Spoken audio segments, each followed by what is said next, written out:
Hi everyone, how are we doing today? Welcome to One Creative Direction. Welcome to my channel.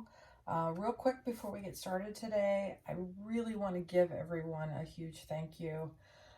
When I started my channel a year ago, quite honestly, I don't promote my channel. I don't I'm not actively out there, looking for subscribers. I don't think quantity is important as quality.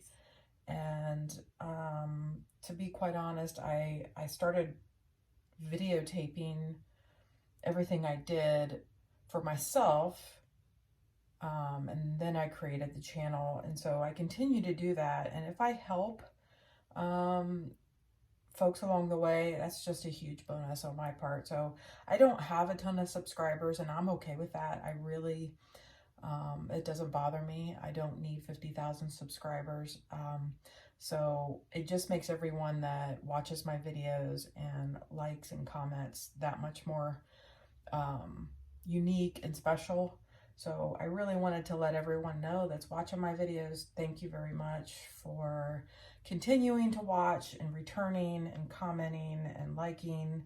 I very much appreciate each and every one of you. So with that being said, today we are going to go over, in my opinion, what I feel is the perfect bloom recipes for success.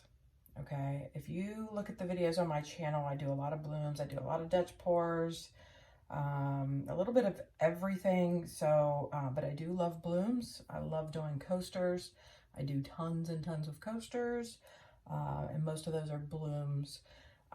So I have been relentless in trying to come up with a successful recipe for blooms, and I feel like I've found that.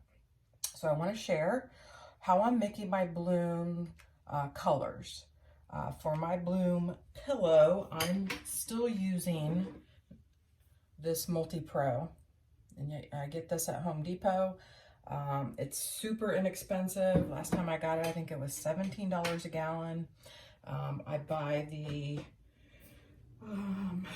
eggshell finish. Obviously, you can get satin, semi-gloss, whatever the other options are. You just don't want flat. So that's my pillow. That's not changed, but I did change my color PM. And I mentioned it a few videos back. When I was kind of doing a trial on it, and since then I've mixed up tons and tons of colors and pigments and such, and it is across the board the best, most successful PM recipe for blooms that I've encountered. And I've changed my recipe multiple times over the last couple of years, or last year. So, like I said, always relentless in trying to find, what works the absolute best. And in my opinion, this gives you the perfect consistency when you're mixing your colors, especially if you want to do modified blooms and deconstructed blooms, and, just to have that flexible ability to do all those without having to adjust your paint consistency. So, what I do is I use these cups. I bought, I don't know, like 10 or 12 of them a long time ago. They were on clearance. They're the color changing cups, and I just never did anything with them. So to me, they're like the perfect size, and it makes it real easy. I'm going to make myself a little thing here to hold my strainer. I'm at the bottom of my can here, so I don't want to, get chunks in there. And you know what happens when you get to the end of a container, you get a lot of chunks. So the first part of my bloom PM for the colors is this here. This is Valspar. I use the high gloss. It is 833124 base C. This is part of my PM recipe. It contains 2 ingredients, this being the first one. So we're gonna put 2/3 of this. I get that at Lowe's. I don't know if it's available anywhere else, but I get that at Lowe's. It's obviously a lot more expensive than the pillow. I can't remember – how much I paid for that gallon. but I'm thinking it was in the $30 range. And man, am I glad I put that strainer on there because I can see little chunks. And they're not huge chunks, they're little ones. So this cup, I believe, is 20 ounces. And I had a little bit in the bottom of it left over. So if I'm going to do 2/3, I will probably fill this up to, let's see what 12 ounces, where it takes me.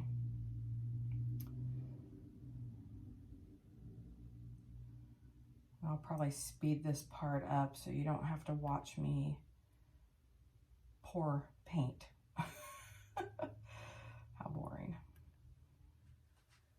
Okay, now the second ingredient that I've been using, I'm going to set this aside here.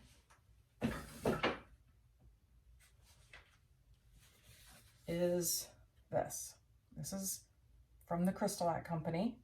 Same company I buy my Bright Tone from. I was using this, or I still use it, to top coat.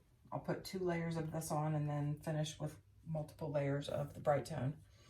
But I've also, you know, I ran out of the Minwax Polyacrylic and Triple Thick, which are the two polys that I was using prior to switch into this.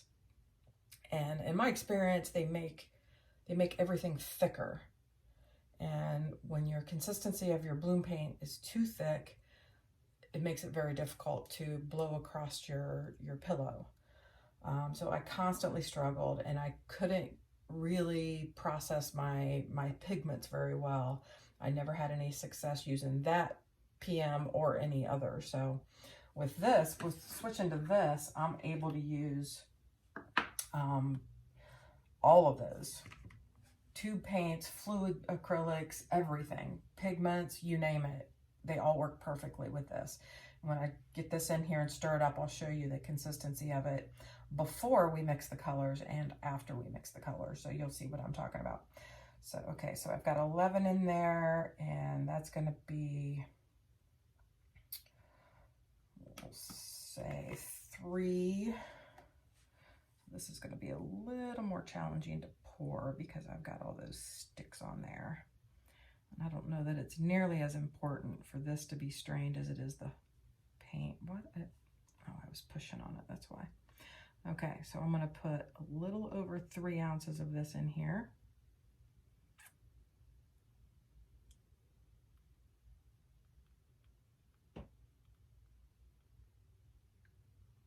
Okay. Close enough. And while I'm stirring this, wanted to remind everybody that this week, the week of July 4th through the 10th, actually started Sunday night at 6 o'clock through this Sunday night, the 10th of July, 2022, Crystalac has 25% off of everything. So if you're considering trying out Bright Tone as a top coat, trying out this Extreme Protection as part of your pouring medium and your top coat, here I go, not being able to speak again. This week might be a good opportunity to purchase some of it and give it a try. They have all different sizes of containers. Don't let the huge gallon that I just poured out of it scare you. I started out with their tiniest container when I first started. So unless you've tried it or you're confident you want to switch completely, this would be the week to buy it. They don't offer that type of a discount. Actually, I can't remember them offering that much of a discount since I've been using it, which has been close to 2 years now. Now, if they did prior to me becoming an affiliate and I just didn't know it, that's very possible. But since I've been purchasing it quite a lot in the last year, I've not known any sale with that much of a discount, which is 25% off. So again, I'll put the discount code in the description box. I put it in my last 2 videos because I knew the sale was coming, and I put those 2 videos out before it started. So I'll put it again in the description box. I'll just copy paste it. Feel free to check it out. I'll link the website. I'll link it straight to Bright Tone. Once you get there, you can search for Extreme Protection. It'll be under Top Coats. I also use another one of their products. It's called Crab Coat. So I do, you know, some outdoor things. I do vases, and I coat those with the Top Coat.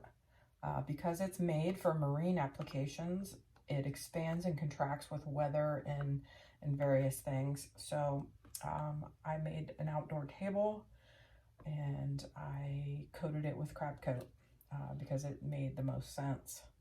Okay, so I'm going to show you the consistency here real quick. I just mixed it up. I'm going to mix it a little bit more, but you can see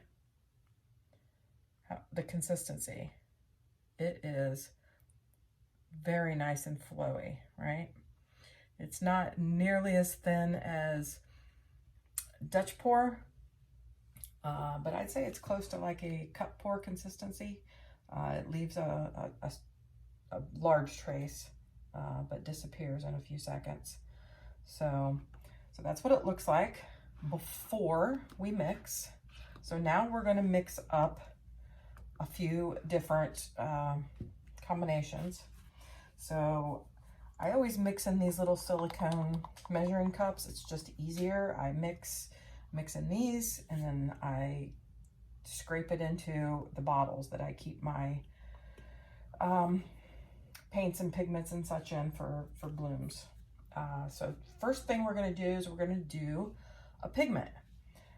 So you can see what I mean about the perfect consistency. All right, let me change this back to grams. All right, it's all zeroed out. So I have a few pigments that I need refilled. So we're going to do this one first. We'll do mermaid scales first. So this is a color art pigment. I had these for so long and couldn't even use them because I just wasn't seeing any success with them. So what I do is I kind of plopped out of there. I put a little bit in here. And then I will pour just a tad of the pouring medium in here to get them wet, because if you work with pigments, you know that they need to be dispersed before you mix. So adding just a little bit of this in first to get them dispersed. So you basically just need to get them wet. Okay, might not have put enough in there, but I think we'll be okay. So essentially what you're doing is you're creating like I guess a paste. You want to make sure that they're wet. The reason I like these little silicone containers is because I use these, I think they're actually tongue depressors, but they're plastic, so you can reuse them over and over and over again. I like them both because number one, the paint doesn't stick to them. You can wash them off, wipe them off real easily, and it doesn't create a lot of waste in the landfills like the wooden ones do. I have other mixing utensils, but these are the best because they're rounded, and the bottom of these silicone beakers are rounded, and so they really just work perfectly together.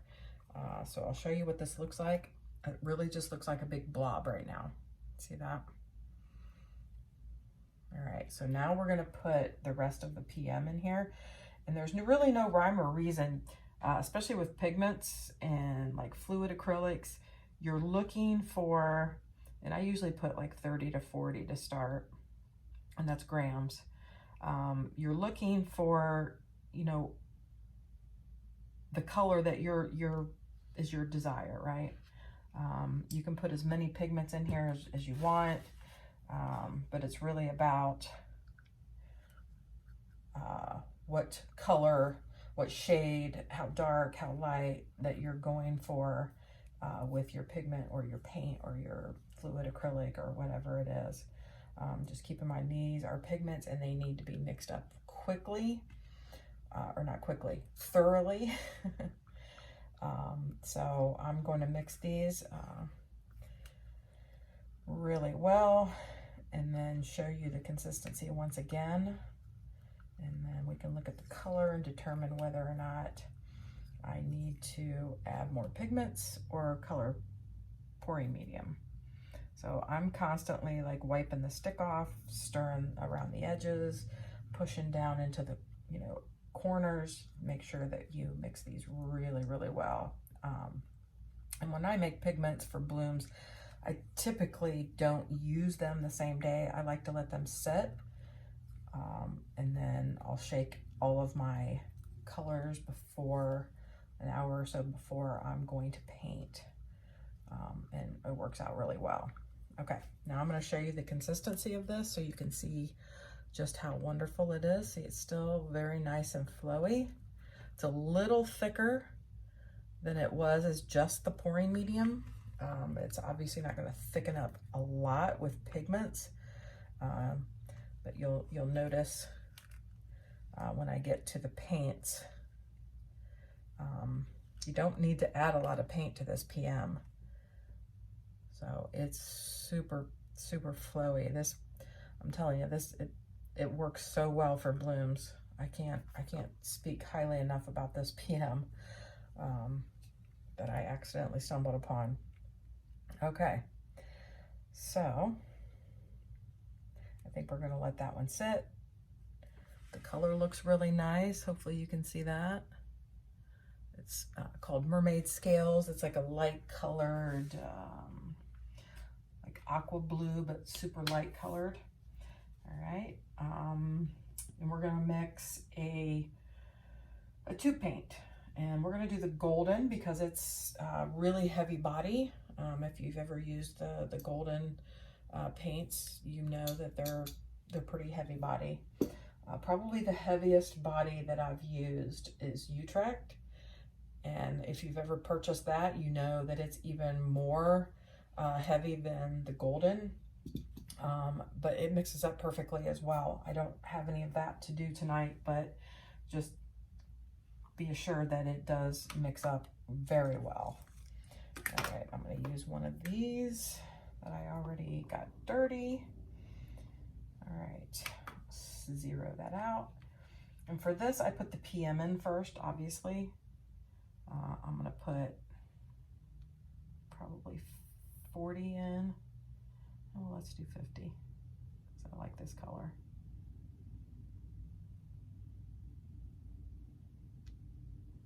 Okay, there's 50. Now for paint, you're basically doing the same thing. You're getting to your desired shade of that paint. If you want it to be exactly how it shows on your tube or in the tube, then add it until it's at that desired stage. There's really no right or wrong quantity to add, but I do start, if I put 50 grams of pouring medium in here, I will start with 2 healthy squirts. One, especially since these come out really thick in the golden tubes. If you're doing like Amsterdam, maybe 3 small squirts of the Amsterdam, since it comes out of the tubes a lot thinner band. Okay, so that's 2 healthy scoops, and this is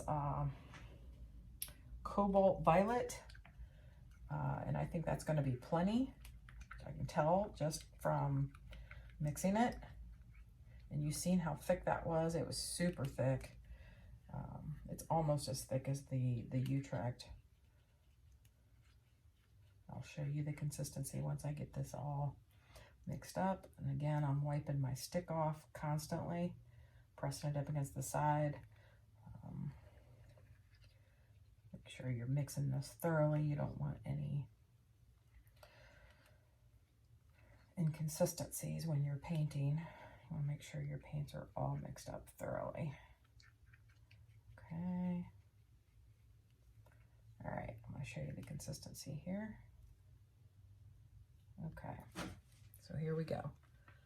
So you can see, oops, sorry, didn't have it right in the camera. So you can see how nice and thin that is still, even though that was a thick body paint. Okay, and you can see the color. Color looks very brilliant. I found that my colors turn out much more brilliant and vibrant using this combination pouring medium. Okay, so that really kind of covers it, both pigments and tube paints. Obviously, if you're mixing like a Deco Art or a Modern Masters, those are thinner, kind of more liquidy paints. So again, you're going to have the perfect consistency. And again, add it until you get your desired color or shade of your color. I've pretty much mixed almost every single type of paint that I have. The only one that I haven't mixed are polypores from Color Art, but I think it's going to be more of the same. At some point, I will try one of those. I just haven't done that. That's pretty much the only one that I haven't done. Yeah, so pretty much any of these, whether it's, you know, a liquid, a fluid acrylic, like these, the golden fluid acrylics, those are fine too. You don't need as much of that. I wish I had one that I could mix for you guys, because I could show you that it doesn't really change the consistency because it's fluid. But again, you add it until you get the desired color. Now, if I put 50 grams of pouring medium in, I'm putting 2 healthy squirts to start. And then, you know, if you want to start with less because you're not too experienced at it, start with less, because you can always add and add and add. But once you get too much in, it's kind of hard to take it back, right? So, so hopefully this was helpful to everyone. I wanted to maybe give you a few examples, but I took my coasters out of the room. So maybe on another video, I'll show you some finished products. I don't want to take the time to run into the other room and get some finished coasters so you can see what they look like, but they turn out super vibrant, and the process, the blowing, the cell activator and blowing your paints across your pillow is much more smooth than if you have thicker paints. It's so much harder to get that paint to move, and then you blow so hard to get it to move that you expose your pillow, and you really don't, I don't like to do that. So many different advantages to using this PM. So let me know what you guys think in the comments. Let me know if you have any questions, if you need any assistance, any guidance. As you guys know, I'm always here. Lots of you send me messages, make comments, and I try to answer every single comment. And again, I appreciate each and every one of you, and thanks so much for watching, and I'll catch you on the next one. Bye now.